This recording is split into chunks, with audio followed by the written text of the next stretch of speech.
Welcome to Spam Filter for Your Brain, bite-sized ponderings on how our thoughts influence our behaviour and our lives, and because we're all connected, how our thoughts impact the world. I'm here to help people reconnect with their bodies and declutter their brains. And I don't believe that we should just magically know how our emotions and our thoughts impact our lives if no one ever teaches us. So let's learn this stuff together. Something I get asked a lot is, how do you stop people pleasing? Now, most of us talk about people pleasing like we just know that we're all on the same page, but I think it is really important to make sure that we define what we are talking about. So if you have the chance and it is safe to do so, I'd recommend just stopping this recording and defining for yourself, what do you think people pleasing is? Little strategic pause there, then you have the chance to have a little think about that.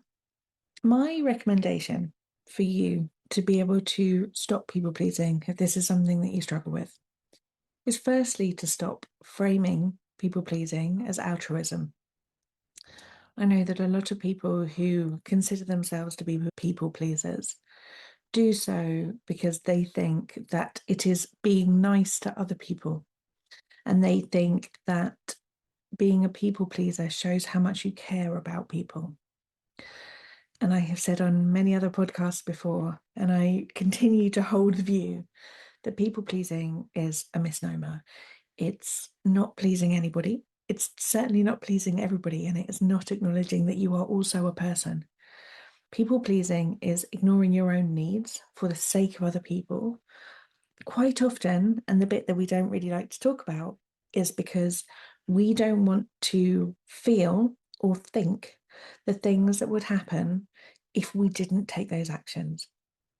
We want to be seen as the good people. We want to be seen as the kind people. And we know that this is the case under the banner of people pleasing because we are calling it people pleasing. If you were just doing something nice for a friend, you wouldn't call it people pleasing. If you were just doing someone a favour, or just dropping something around, or just doing a little bit extra, or doing something for a mate, you wouldn't call it people pleasing. You'd say that you're just dropping something around, or you're running an errand, or of course I can get that for you. The fact that you're calling it people pleasing lets all of us know, you and me, everybody else, that you think that you are putting yourself at the end of the queue, that you're putting your needs last at the expense of doing the thing for them. And that's worth acknowledging, because I think that one of the clues in how you stop people pleasing is in trying to take a minute and trying to work out which of your needs you are neglecting by putting them first.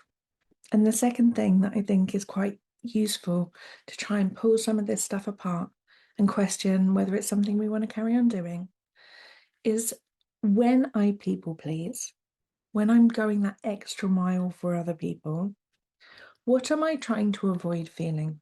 What am I hoping that me doing that is going to allow me that I don't have now, or prevent me from having to deal with? Maybe it is you don't want them to be in a bad mood. You don't want them to think that you're not kind and giving and generous. Maybe it is that you don't want to have to deal with the way that you would talk to yourself if they had to do that thing on their own without your support.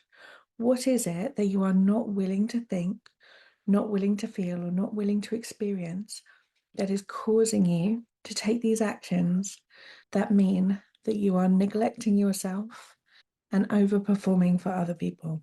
By identifying these things, it's going to serve you in being able to see what's going on more clearly and be able to make a decision. Is this something I want to do, or isn't it? When we have these big job titles like people pleasing, I'm such a people pleaser, oh, I was people pleasing, it sort of feels like it's inevitable, like it's just something that happens, but it's a choice. And with each choice, there are decisions to be made.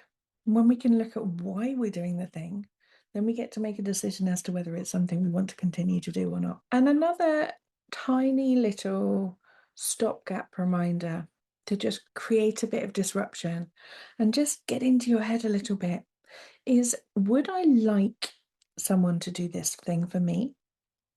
And would I like someone to do this thing for me at the expense of their own needs? Because if not, are you willing to do that for someone else? Why would you like to do that for someone else? Why are you choosing to do that for somebody else? Investigating with these little thoughts all over the place stops the thought patterns running on their old, well-worn groove thoughts and stops us in a pause and makes us go, oh, is this a road I want to be traveling down? Is this something that I want to continue to do?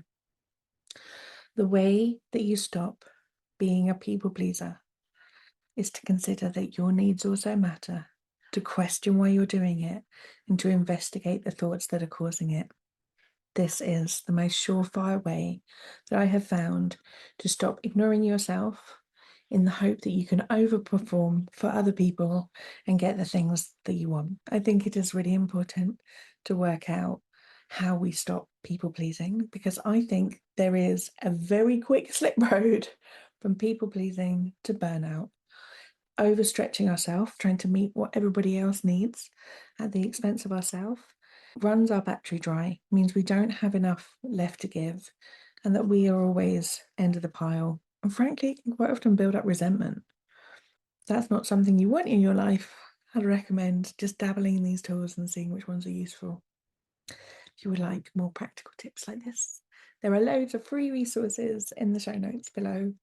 I hope that this has been a useful one this week, and I will speak to you next week.